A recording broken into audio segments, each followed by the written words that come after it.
done a whole lot more than I. Just like President Truman said, the Ten Commandments are the basis of our nation's law. And so whether people want to accept that fact or not, that makes it a historic document for America. So, you said you didn't intend to do anything wrong. Now that it's sort of an outcome and there is that doubt, this is by your attorneys, that it could have been found illegal. Do you think that it was the wrong move now, or you stand behind the hindsight? You can say it's 2020. With the intention that I had, I don't think I did anything wrong. Because someone was offended in the day and age that we live in, it's unfortunate that people, we've become a politically correct society. I don't think our founding fathers intended to drive everything out that has to do with anything with religion. I mean, they mentioned God all the time. They were profound men of faith. And so I think we've gone, the pendulum has swung too far, and that total separation of church and state, there's not a legal basis for it. Any other questions? I have a question. Yes, sir. James Madison, the architect of the United States Constitution, made a couple of major statements that, according to the ACLU president, Nadine Strawson, she made the statement, I asked her if great quotes by great Americans, if we had a right to share those with our students, elementary, middle, and high school students. And she said, we not only have a right, we have an obligation. And my point to you is, James Madison said, cursed be all that learning that's contrary to the cross of Christ. And that our whole civilization is built upon the Ten Commandments of Almighty God. Sir, how do you feel in your heart, and I think many of the people in the Buffalo and the Bible Belt feel that you have done a good thing with that poster being up? What's your response? Like I say, my intent was pure of heart.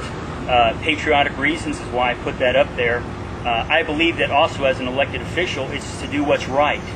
And I don't see anything wrong with having historic documents in public property that Thank you, sir. Are historical in nature and from our history.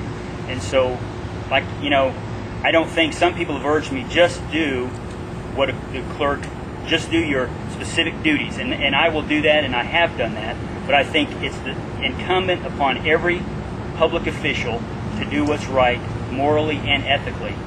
And without a moral background, we just flounder as a nation. Steve, the papers seem to make a point in one of its editorials. I know you were appointed to this job. They seem to make a point that you were using this as a way to get elected. Maybe your response to that. I appreciate you bringing that up. This poster was put up probably within a week or two after I got into the office. It was going through and just cleaning up, making the office look more attractive. If I would have put this up a week or two ago, I think you might have a basis for that. But the reality was that poster was up there. The sad fact that the vast majority of people that I think came through my office never saw that poster. Half my staff, I don't even think, knew that poster was up there, even though that staff had been in the office and all I did was relocate it. And so for them to say that I blatantly tried to do anything, I did not go to the newspaper. Mr. Wright did. The newspaper came to me. I have only responded in this incident, and I've tried to do what is right by the public. And like I say, it was not my intent to do anything ill. It was not my intent to do anything to subvert the law or to try to foist my religion on anyone.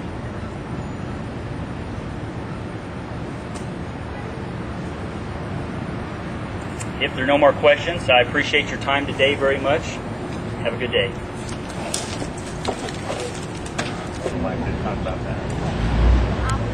This poster was put up 3.5 months ago, almost a few weeks after I came to the office. I don't believe, well, there was no intention on my part to